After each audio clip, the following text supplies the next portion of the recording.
Listen, if you're pruning your fruit trees in March or April, you've already lost half your harvest. I know that sounds crazy, but January is when the magic actually happens. Most gardeners wait until spring and wonder why their trees produce such disappointing yields. Today, I'm revealing the 7 fruit trees that absolutely demand January pruning and the specific cuts that can genuinely triple what you pick next summer. Stick around because tree number 5 breaks every rule you've been taught. Welcome to Earthly Gardening. If you're new here, this channel is all about growing more while spending less on fancy equipment, no expensive products, just practical wisdom that actually works. And to my returning viewers, thank you for being here. You're the reason I keep digging deeper into these gardening secrets. Here's the deal: grab your pruning shears, maybe a notepad, and let me walk you through exactly which trees to tackle this month and why timing is absolutely everything. By the end of this video, you'll know precisely where to cut, what to remove, and how to turn your trees into heavy producers. Let's get started. Tree 1, Apple Trees. Let's start with apple trees. January pruning turns them from average producers into heavy bearers. The biggest mistake people make is not cutting enough. Apple fruit grows on short spurs. Your job is to remove anything that shades them. Cut out vertical, water sprouts, and any branches crossing through the center. Open the canopy so sunlight and air can flow freely. If the tree is overgrown, you can safely remove up to a third of the canopy in January to reset it for spring growth. Aim for a Christmas tree shape, wide at the bottom, narrow at the top. Keep branches with wide angles, about 60 to 90 degrees from the trunk, and remove steep, crowded growth. When you're done, the canopy should feel open and light because that's what leads to more fruit at harvest. Tree 2, Pear Trees. Pears are the apple's upright cousin, and that growth habit is the key difference. They shoot straight up, creating crowded centers that invite disease. January is when you open them up. Aim for a vase shape. Remove branches growing inward or straight down, and keep outward angled branches around 45 degrees. Those are your best fruit producers. Pears don't like heavy pruning, so limit cuts to about 20% of the canopy and focus on the most crowded growth. Pruning in January also helps prevent fire blight, since bacteria are dormant in cold weather. If you see blackened wood, sanitize your pruners between cuts. Use heading cuts on long shoots, trimming them back to outward-facing buds to encourage branching and more fruiting sites. Treat pear spurs well and they'll reward you for decades. Some produce fruit for 25 years or more. Give them light and space now, and they'll keep feeding you long into the future. Tree 3, Peach Trees. Now we're getting into stone fruit territory, and peaches are probably the most dramatic transformation you'll witness. Peach trees produce fruit on last year's growth of those long, slender branches that grew during the previous summer. This is completely opposite to apples. Your mission in January is aggressive thinning. Yes, aggressive. You want to remove about 40% of last year's growth. I know it feels wrong, almost destructive, but here's what happens. Instead of the tree spreading energy across 200 mediocre peaches, it concentrates everything into 80 or 90 huge, sweet, perfect peaches. Quality over quantity wins here. Cut back those long shoots to about 18 inches. Look for outward-facing buds and make your cut just above them. This directs growth outward, keeping the center open. And remove any branches thinner than a pencil, they won't support fruit anyway. One warning: peach trees are pruning sensitive in a different way. They heal slower than apples or pears, so make clean cuts. Jagged tears invite disease.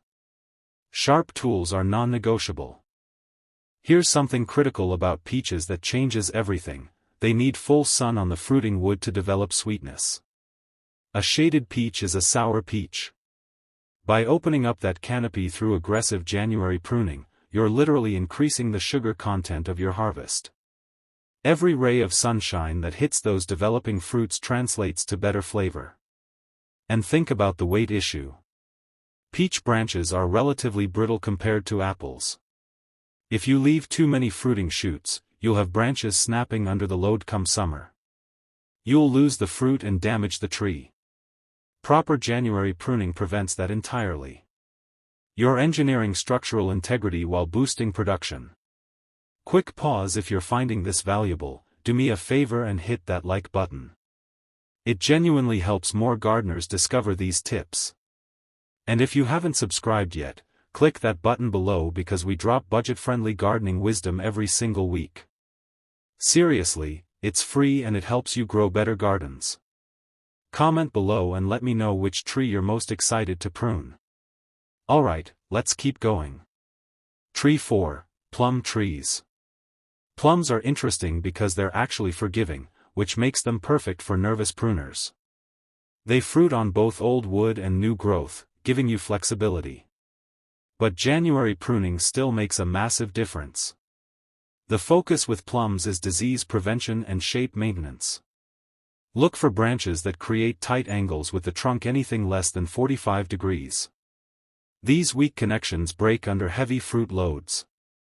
Remove them now and save yourself the heartbreak of split branches in July. Plums also tend to produce dense canopies that trap moisture.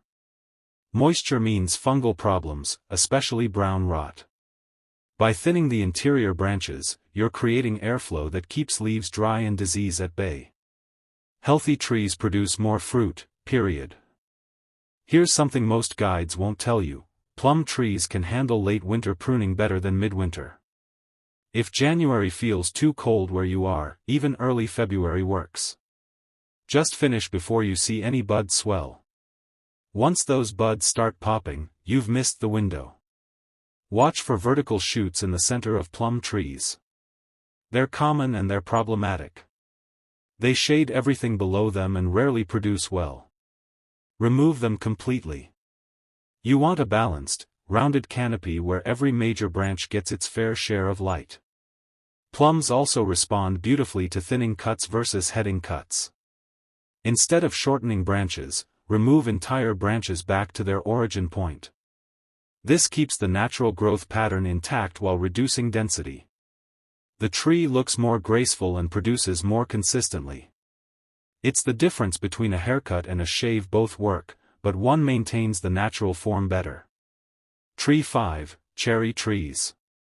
This is the rule breaker I mentioned earlier. Conventional wisdom says prune cherries in summer to avoid silver leaf disease. And that's partially true for sweet cherries. But sour cherries, the pie and jam varieties, actually thrive with January pruning in most climates. Sour cherries fruit on younger wood, similar to peaches. You're removing older branches that have fruited for 3 or 4 years and making room for vigorous new growth. The tree constantly renews itself, staying productive for decades. The technique here is called renewal pruning. Each January, remove about a quarter of the oldest main branches right down to the base. This sounds extreme, but it forces the tree to push out fresh, energetic wood loaded with fruiting buds. You're essentially keeping the tree young forever. For sweet cherries, if you're in a climate with dry winters, you can carefully prune in January. Just avoid it if you get heavy rain or humidity. That's when silver leaf spores spread. Know your local conditions. Cherry trees also benefit from reducing height. They grow tall quickly, making harvest frustrating. By cutting back upward leaders and encouraging lateral branching, you keep fruit within comfortable reach. There's nothing budget-friendly about hiring someone with a cherry picker to harvest your own backyard tree. And here's a detail that matters: cherries bloom early, often while frost is still possible. By pruning in January, you're slightly delaying bloom time because the tree needs to recover first. This delay can actually protect your crop from late freezes. It's a hidden advantage that experienced orchardists use deliberately. Tree 6, Apricot Trees. Apricots are underrated and underplanted, which is a shame because they're phenomenal producers with the right care. January pruning is critical because apricots are incredibly vigorous growers. Left unpruned, they'll create such dense canopies that fruit production drops dramatically. Your approach here is similar to peaches: thin aggressively. Remove about 30 to 40% of last year's growth. Focus on keeping the tree short and wide rather than tall and narrow. You want to reach every apricot without a ladder. Here's the game changer: apricots flower extremely early, often in late February or early March depending on your zone. That means they're vulnerable to late frosts. By keeping the tree pruned low and open, you can actually throw frost blankets over it when those surprise cold snaps hit. Taller, unpruned trees are impossible to protect. Pruning gives you options. Also, apricots are prone to branch dieback from disease. Remove any dead or dying wood back to healthy tissue. You'll know it's healthy when you see green under the bark. Brown all the way through means keep cutting until you hit green. Apricots have one more quirk worth mentioning: they set fruit so heavily that branches bow under the weight. This is beautiful to look at but terrible for the tree's structure. Heavy fruit loads stress the wood and create permanent drooping. By thinning the canopy in January, you're reducing the number of fruiting sites to a sustainable level. The remaining fruit grows larger, tastes better, and doesn't destroy your tree's architecture. Think about spacing too. Apricot branches should be roughly 8 to 12 inches apart along the main trunk. Closer than that and you're creating competition. Wider and you're wasting potential. Use January pruning to establish ideal spacing while the structure is visible. Tree 7, Fig Trees. Figs are the odd one out because they're technically not frost-hardy everywhere, but if you're growing them whether in-ground in warmer zones or in containers you bring indoors, January pruning is still valuable. Figs produce new growth, so you're not risking fruit by pruning. In fact, you're encouraging exactly the type of growth that bears heavily.